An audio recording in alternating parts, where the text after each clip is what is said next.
میری بات آپ سمجھنے کی، پہلے نبی کو جانو یہ نبی ہے کون، اس نبی کی معرفت حاصل کرو، تبھی محبت رسول پیدا ہوگی، تبھی عشق رسول پیدا ہوگا۔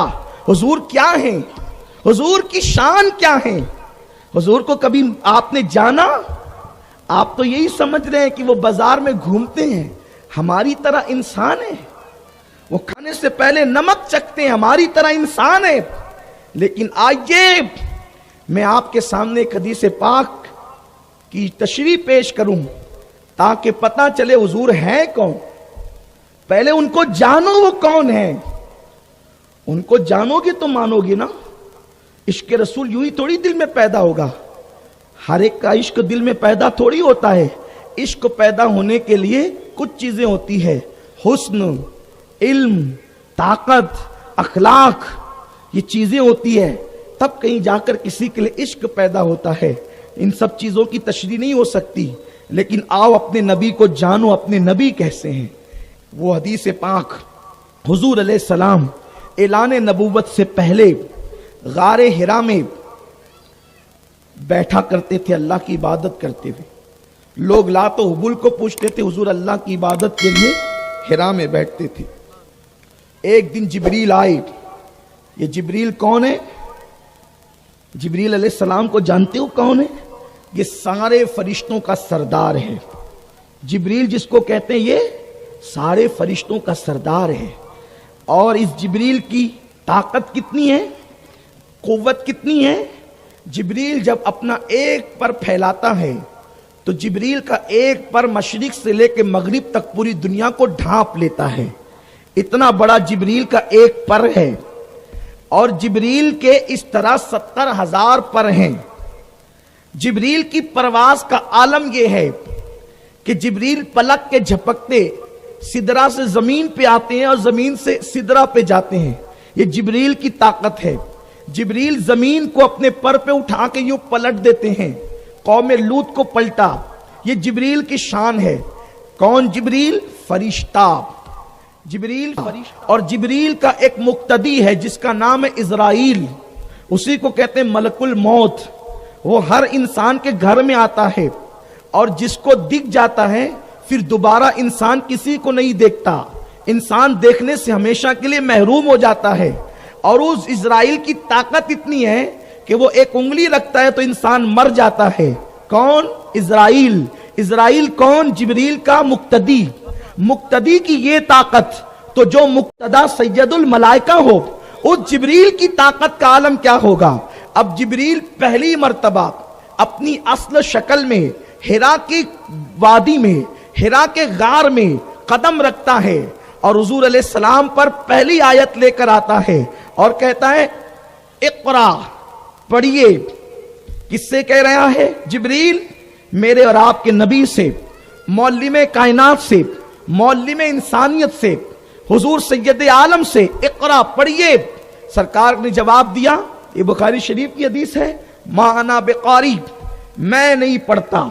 کیا کہا؟ ما انا بقاری، میں نہیں پڑھتا۔ لوگ کہتے ہیں حضور نے کہا مجھے پڑھنا نہیں آتا۔ خدا کی عزت کی قسم اس کا یہ ترجمہ کبھی نہیں ہو سکتا، ما انا بقاری، میں نہیں پڑھتا۔ پھر جبریل نے دوسری بار کہا اقرا، پڑھیے۔ آپ نے فرمایا ما انا بقاری، میں نہیں پڑھتا۔ پھر جبریل نے تیسری بار کہا اقرا، پڑھیے۔ آقا نے فرمایا ما انا بقاری، میں نہیں پڑھتا۔ اب حدیث کے الفاظ اتنے ہیں کہ جبریل نے حضور علیہ السلام کی بغل میں اپنے ہاتھ ڈالے۔ اب آقا علیہ السلام نے جب ہاتھ ڈالے تو حضور کے ہاتھ ہو گئے باہر، حضور کے ہاتھ ہو گئے پیچھے، اور جبریل نے حضور کو بھینچا، یعنی دبایا۔ جبریل نے حضور کو دبایا، اور جب جبریل نے دبایا تو پھر جبریل پیچھے ہٹ گئے۔ کون؟ اسرائیل کا امام سید الملائکہ پیچھے ہٹ گئے۔ پھر دوسری بار دبایا، پھر پیچھے ہٹ گئے، پھر تیسری بار دبایا، پھر پیچھے ہٹ گئے، اور پھر کا اقرا بسم ربک الذی خلق، پڑھیے اپنے رب کے نام سے حضور نے پڑھا۔ اب حضور کو جانیے حضور کیا ہیں۔ نبی کا میلاد منایا، جس کے عشق و محبت کی بات کرنے بیٹھے، پہلے ان کو جانیے وہ ہیں کون، ان کی شان کیا ہے۔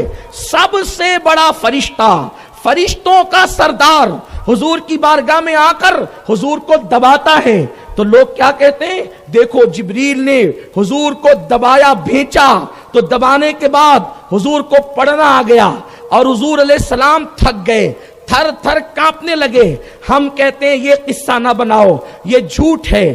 حضرت علامہ مفتی محدث علی سہارنپوری رحمت اللہ تعالی علیہ اپنی شرح میں بخاری شریف کی حدیث کی تشریح کرتے ہوئے فرماتے ہیں کہ جبریل نے جب حضور کو دبایا تو دبانے کے بعد حضور علیہ السلام کو دباتے ہوئے جبریل پسینے پسینے ہو گئے اور جبریل تھک گئے، حضور کو دبانے کے بعد وہ دبا نہیں سکے۔ اچھا، حضور علیہ السلام کو کہ بغل میں انہوں نے ہاتھ ڈالی تھی، اگر حضور کے ہاتھوں سمیت دباتے تو ہاتھوں کی طاقت سے دبانے والا پہلے ہی جو ہے وہ معذور ہو جاتا ہے، لیکن جبریل جانتے ہیں یہ اورے میں اور ہوں، اس لیے ہاتھ باہر کر کے کسی کو دبانا آسان ہوتا ہے۔ اب اگر کوئی یہ کہتا ہے کہ حضور کو دبایا تو حضور تھک گئے، ارے جو پہلے دبانے میں تھک گیا تو پھر دوسری بار دبانے کی نوبت کیوں آئی؟ اور دوسری میں تھک گیا تو تیسری بار دبانے کی نوبت کیوں آئی؟ پہلی بار جبریل دبا کر خود تھکے ہیں تو جتنا دبانا چاہتے تھے اتنا دبا نہ سکے، اس لیے جبریل کو پیچھے ہٹنا پڑا، پھر دوسری بار کوشش کی، پھر پیچھے ہٹنا پڑا، تیسری بار کوشش کی، پھر جبریل پیچھے ہٹے۔ پتا چلا جہاں جبریل کی ہمت جواب دیتی ہے وہ مصطفیٰ جان رحمت کی طاقت ہے۔ سبحان اللہ، سبحان اللہ، سبحان اللہ، نعرہ تکبیر، نعرہ رسالت، نعرہ رسالت، عظمت مصطفیٰ، سبحان اللہ، سبحان اللہ۔ ایسا اپنا نبی ہے تو بات کیا ہوتی ہے؟ جب آدمی عاجز آ جاتا ہے نا، جب آدمی عاجز ہے، میں کہتا ہوں حافظ صاحب اٹھو یہاں سے، یہاں بیٹھو، بولے نہیں میں نہیں بیٹھتا۔ حافظ صاحب یہاں سے اٹھو، یہاں بیٹھو، نہیں میں نہیں آتا۔ اللہ کا واسطہ حافظ صاحب ادھر آ جاؤ، یہ کیا ہے نا اللہ کا واسطہ، یہ عاجزی ہے، میرے کہنے پہ نہیں آتا، اللہ کا واسطہ دے رہا ہوں، اب تو آ جا قربان۔ اب اس آیت کی یوں اس کی عکاسی ہو رہی ہے، اقرا پڑھیے، میں نہیں پڑھتا، اور جبریل تو غلام ہے، تیرے کہنے پہ تھوڑی پڑھوں گا، حضور پڑھیے، میں نہیں پڑھتا، پھر اقرا بسم ربک الذی، حضور میرے کہنے پر نہیں، اپنے اللہ کے نام سے تو پڑھیے۔ یہ اپنے نبی کی شان ہے۔ دیکھا جس کی طاقت کے سامنے جبریل کی طاقت جواب دے، وہ میرے اور آپ کے نبی کی طاقت ہے۔